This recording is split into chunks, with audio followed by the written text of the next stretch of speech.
ओवैसी जैसे पढ़े लिखे लीडर्स जब ऐसा बयान देते हैं तो उसपे पढ़े लिखे तो अगर होते तो शायद ये बयान नहीं दे रहे होते, डिग्रियां बिकती हैं। ओवैसी जी को पूछना चाहता हूँ, विकास दुबे किस समुदाय से थे? हिंदू था, उन्होंने गलत किया तो उसके घर पे बुलडोजर चला है। और जब एक तादाद ज्यादा है उसमें हिंदू मुस्लिम क्या है? अपराधी तो अपराधी है। वो मासूम है तो पत्थरबाजी क्यों कर रहे हैं जाके? अगर मासूम है तो मासूमियत दिखाए ना। अगर हम हिंदू अगर मुस्लिमों पर ऐसे करते तो शायद वो एक बहुत ही बड़ा मुद्दा बन जाता। तो पता नहीं, शायद राइट्स भी हो सकते थे, दंगे हो सकते थे और शायद आज यहाँ पर कर्फ्यू लगा होता। कि आज तक देश में तुष्टीकरण चला और वो खुल रहा है। बिना नक्शे के बिल्डिंगें बन रही हैं, बिना अप्रूवल के जमीनों पे कब्जे हैं। अभी तक एक पक्ष था, अभी क्या है कि बैलेंस बराबर हो रहा है। आप क्रिया करेंगे, प्रतिक्रिया होगी। उस पर जब कार्रवाई हो रही है तो केवल वही कार्रवाई तो हो रही है जो इस कार्रवाई को ऑलरेडी हो जाना चाहिए था पहले। सर, जो अभी ये बुलडोजर चल रहा है उसको लेके ओवैसी जी बड़े सवाल उठा रहे हैं। बोल रहे हैं कि ये सिर्फ एक वर्ग के लिए ये बुलडोजर चलता है, मुसलमानों पे अटैक किया जा रहा है।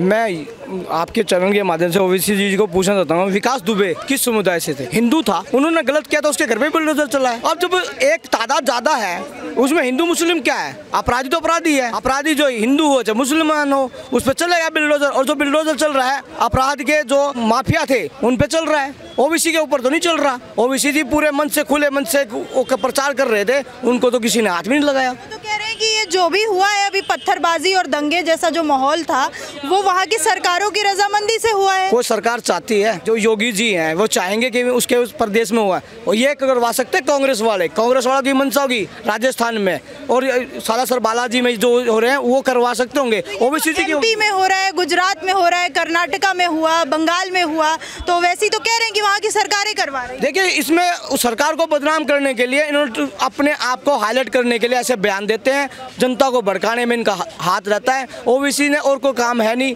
चुनाव में कह रहे थे मेरी इतनी सीट आ रही, मैं मुख्यमंत्री बन रहा हूँ।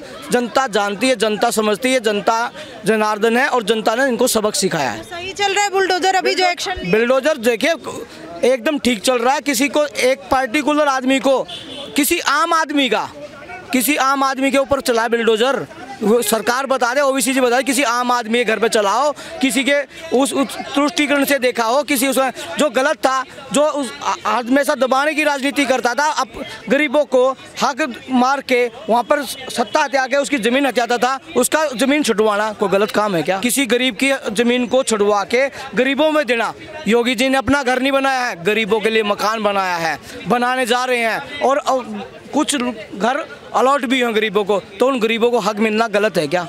और उनको क्या डर है? वो इसके पीछे आरएसएस का भी हाथ बता रहे हैं कि सब आरएसएस ने करवाया है ये सब। देखिए, आरएसएस, बीजेपी, आरएसएस की परिभाषा में आज के चैनल के माध्यम से राष्ट्रीय स्वयंसेवक जो अपने घर का त्याग कर देते हैं वैसे स्वयंसेवक होते हैं। वो कभी ऐसा माइंड फ्लैश नहीं करते। उनके मस्जिद में चलता होगा, उनके कुरान की मजहब के उसमें चलता है, मदरसों में चलता है, माइंड साफ करके ये हिंदू ऐसे कर देंगे, तुम्हारे कर देंगे। 60 साल से आज तक आज 60 साल से सरकार है बीजेपी की, उनके किसी भी आरक्षण में उनके किसी भी कोई फैसिलिटी थी, जितनी फैसिलिटी चलती है तो सब भी बच्चों को दे रहे हैं। स्कूल में पढ़ने के लिए योगी जी, मोदी जी काम कर रहे हैं। उन्होंने कभी स्कूल नहीं देखा जिन बच्चों ने, उनके लिए स्कूल में उस पढ़ाने की व्यवस्था की गई है। मैम, जो अभी नवरात्रि के टाइम पे ये हुआ है, जो पत्थरबाजी हुई है, तो इनके ऊपर जो एक्शन लिया जा रहा है, तो ओवैसी जैसे जो लीडर्स हैं वो कह रहे हैं कि इस गवर्नमेंट में एक सिर्फ जो है धर्म उसको टारगेट किया जा रहा है, यानी कि मुस्लिम्स को। तो आपको क्या लगता है? जो जेएनयू में हुआ है, अभी जेएनयू की बात कर रहे हैं आप? जेएनयू में भी हुआ है और बाकी अदर स्टेट्स में भी हुआ है, एमपी में,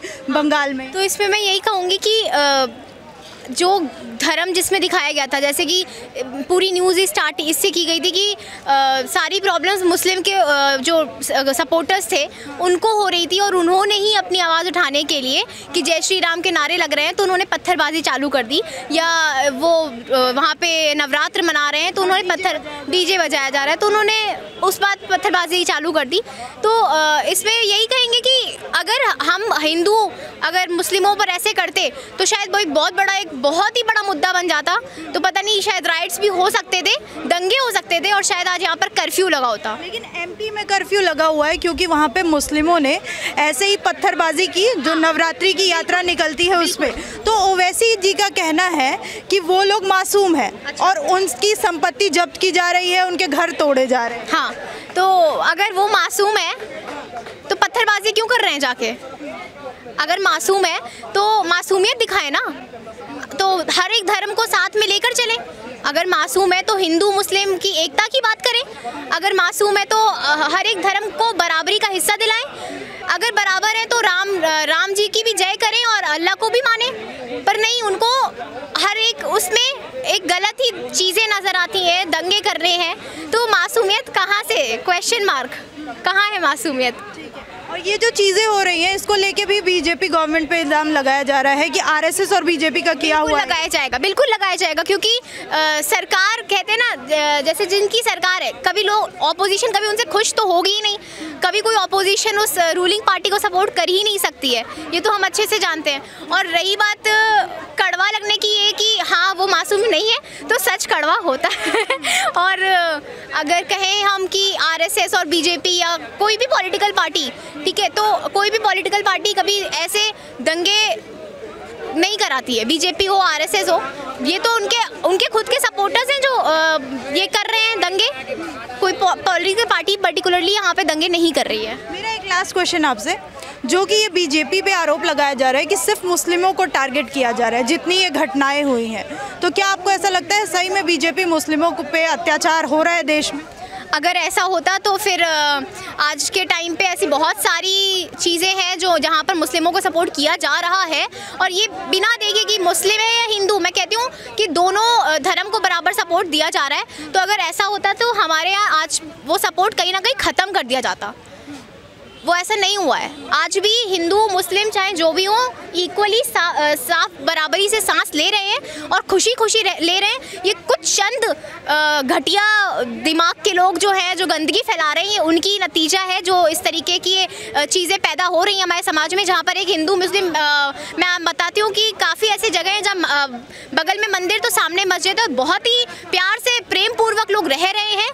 तो मैं कहूँगी कि कुछ घटिया लोग जो दोनों ही धर्म में हैं, तो वो उनका ऐसे जैसे पढ़े लिखे लीडर्स जब ऐसा बयान देते हैं तो उस पर पढ़े लिखे तो अगर होते तो शायद ये बयान नहीं दे रहे होते, डिग्रियां बिकती हैं। सर, जो भी अभी हुआ नवरात्रि की शोभा यात्रा पे, तो उस पे लेके जो ओवैसी हैं वो कह रहे हैं जब दंगाइयों पे बुलडोजर चल रहा है ओवैसी को दर्द हो रहा है। कह रहे हैं कि गरीबों का आशियाना जो है उजाड़ रही है। मुझे एक बात बताइए, अपने चैनल के माध्यम से हमारी बात तो आप लोग ही ओवैसी तक पहुंचा सकते, जब ओवैसी की बात आपने हम तक पहुंचाई। ओवैसी इस देश के बहुत बड़े वकील हैं, ये तो मानती हैं, और कानून के बहुत बड़े ज्ञाता हैं।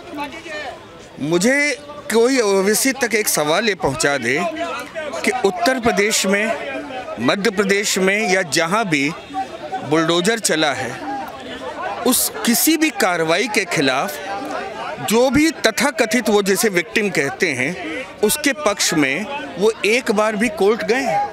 भाजपा की सरकार, हिंदू सरकार हो सकती है, एमपी की सरकार हो सकती है, गुजरात की सरकार हो गई। आपने ध्यान दिया होगा उन्होंने अपने उस बयान में राजस्थान की सरकार का नाम नहीं लिया है। एक भी कोर्ट केस, एक भी एप्लीकेशन, एक भी स्टे एप्लीकेशन इतने बड़े वकील ने अपने उस तथाकथित हमदर्द समाज के लिए नहीं डाली है। कहीं मिली आपको रिपोर्ट आज तक? आप भी बताइए थे। इसका मतलब ये है, टीवी पे आके तो रोते हैं ना सर। मुझे बात बताइए, मैं देखिए टीवी पे मैं भी कह सकता हूँ, आप भी कह सकते हो। बात वो है जो देश फैक्ट पे जाने। जब भी आप रिपोर्ट करते हो और जितने भी टीवी आप लोग जब पहुंचते हो, कहीं भी गिरने लगता है तो आप पहुंच जाते हो। मैं तथ्यों से अलग बात करता हूं। जो बात जब आप पूछते हो तो आपको प्रशासन ये बताता है कि इनको मैंने 5 एप्लीकेशन दी, मैंने इनको 10 नोटिस दिया। हुआ क्या कि आज तक देश में तुष्टीकरण चल रहा था और वो खुल रहा है। बिना नक्शे के बिल्डिंगें बन रही हैं, बिना अप्रूवल के ज़मीनों पर कब्जे हैं। अभी तक एक पक्ष था। अभी क्या है कि बैलेंस बराबर हो रहा है। आप क्रिया करेंगे, प्रतिक्रिया होगी। उस पर जब कार्रवाई हो रही है तो केवल वही कार्रवाई तो हो रही है जो आपके लिए, जिस कार्रवाई को ऑलरेडी हो जाना चाहिए था पहले, जो शायद किसी कानून की कमी या उस समय के सरकारों के लचरपन से, या मैं कहता हूँ इन्हीं की पिछली सरकार के तुष्टिकरण से वो नहीं हो पाई। तो अगर हम कहें कि देर आए दुरुस्त आए तो कोई गलत बात है क्या? बिल्कुल होना चाहिए, निश्चित रूप से होना चाहिए। और मैं कहता हूं कि अगर कोई भी सरकार गलत कर रही है तो ओवैसी केवल बयानबाजी ना करें, ओवैसी के पास बहुत बड़ी कानूनी सपोर्ट है। एक लोअर कोर्ट में एप्लीकेशन डालकर एक तो बुलडोजर की कार्रवाई को रोके, नहीं रोक पाए। इलाहाबाद पूरा तहस नहस हो गया, आज भी नहीं रोक पा रहे वो। वहाँ बिल्डिंगें बन गई, हाई कोर्ट में रिट गई, ऐसा नहीं कि शुरू में गई, सब कैंसिल हो गई। तो केवल बयानबाजी करने से कुछ नहीं होगा, दोनों को मिलकर चलना पड़ेगा। आपने कहा कि अभी बहुत दिनों बाद एक बैलेंस्ड सरकार आई है जो दोनों की बात कर रही है, लेकिन अगर हम विपक्ष के तराजू को देखें तो उनका कहना है कि हिंदुओं को ऊपर उठाया जा रहा है और जो मुस्लिम है उन्हें दबाया। बात करता हूँ, बैलेंस सरकार आई है, इसका सबसे बड़ा प्रमाण इन नेताओं से मत देखिए। बैलेंस सरकार आई है इसका प्रमाण 5 राज्यों में जो चुनाव हुए हैं वहां देखिए। वहां 5 राज्यों के चुनाव में किसी भी सामान्य वोटर ने एक भी सरकार पर यह आरोप नहीं लगाया है कि मैं मुसलमान था या मैं हिंदू नहीं था या कोई और जात का था तो मुझे सरकार की योजना का ये लाभ नहीं मिला। आप ये बताइए, पूरी प्रेस में एक मुद्दा बनाने के लिए तरस गए लेकिन विपक्ष को कोई प्रमाण नहीं मिला, कहीं नहीं बना पाए वो। तो मेरी बात तो जो जिसको लाभ मिला है ना वो है ना जनता। अब उस जनता के लिए आप जनता को सीढ़ी की तरह इस्तेमाल करें तो कोई फ़र्क तो पड़ता नहीं। आपको भी अपनी दुकान चलानी है, मतलब विरोधियों को तो वो चला रहे, उन बातों से बने। मुश्किल ये होती है कि हम इन बातों को बहुत ज़्यादा तूल देते हैं। तूल क्यों दें हम? ठीक है, आपको गलत हो रहा है, बिल्कुल आप हम पर विश्वास मत करिए, आप कोर्ट चले जाइए। आप ये तो मानते हो कि कोर्ट तो बहस नहीं है तो वो वहाँ भी मौका नहीं छोड़ेंगे, वहाँ भी चले जाएंगे। एक भी कार्रवाई जिस दिन कोर्ट को भी नहीं मानते हैं, जो राम मंदिर का फैसला आया था उसमें भी वो तो अगर ओवैसी जी कोर्ट को नहीं मानते हैं तो उस दिन ओवैसी जी को मान जाएंगे जिस दिन वो बैरिस्टर से अपने जो है वो उसको छोड़ देंगे और कह देंगे कि आज मैं कोर्ट का त्याग करता हूँ, आज से मैं वकील नहीं हूँ। ये कहलाना छोड़ दें, इसका मतलब कोर्ट को छोड़ देंगे वो, उस दिन से माने बात को। वरना ये केवल राजनीति है क्या? ओवैसी जी ने ये कहा, उन्होंने ये कहा, क्रिया की प्रतिक्रिया होगी, हम चर्चा करेंगे, आप चर्चा करेंगे, बात होगा। कानून अपनी जगह पर अपना काम कर रहा है, आप ना करिए। आप अगर क्रिया नहीं करेंगे तो प्रतिक्रिया नहीं होगी। और सबसे बड़ी बात है कि बहुत दिनों तक इस बात को जानते हैं कि तुष्टीकरण की नीति हुई है, और जब तुष्टीकरण की नीति को जब ख़त्म होता है तो हर जगह पर थोड़ा सा, जब रोके हुए पानी को बहुत देर तक आप पानी को रोक देना तो वो पानी पे जैसे ही आप बाधा हटाएंगे एक बहुत तेज़ी से फ्लो निकलता है, थोड़ी देर बाद वो सामान्य हो जाता है। तो बस वो प्रक्रिया है। अच्छा, पूरा विपक्ष कह रहा है कि जितनी ये घटनाएं हो रही हैं इसमें बीजेपी और आरएसएस का हाथ है, और क्योंकि जहां पे बीजेपी की सरकारें हैं वहां पे नाकाम रहे वो रोकने में, तो उन पे भी सवाल उठता है। नहीं, पूरा विपक्ष से आप क्या उम्मीद करती हैं? वो कहेगी हमारी काम है ये। आप ये बताइए, विपक्ष का अपना काम है, वो कहने दीजिए, उसको भी सुन लेना है, ठीक है तुम जानो। लेकिन जो सच है वो यही है कि विपरीत का अब तक तुष्टीकरण होता रहा है, उसको ख़त्म कर रहे हैं। आज़म खान साहब की इतनी ज़मीन चली गई, आज़म खान साहब एक सुई के लिए कोर्ट में नहीं कर पाए, इतने बड़े वकील हैं, तो कुछ गलत तो था ही ना जिसका निराकरण हुआ है। तो आप भी अपनी बात करिए, आप जितने बुलडोज़र लगे हैं सब पर रिट दायर कर दीजिए। अरे एक तो निर्णय आने दीजिए, नहीं आएगा तो बाकी तो जो कहेगा वो कोई भी नहीं कहेगा, हर एक की नियत यही है। हम राजस्थान में कह रहे हैं कि सब कांग्रेस ने कराया है, तो उसको भी तो बात है।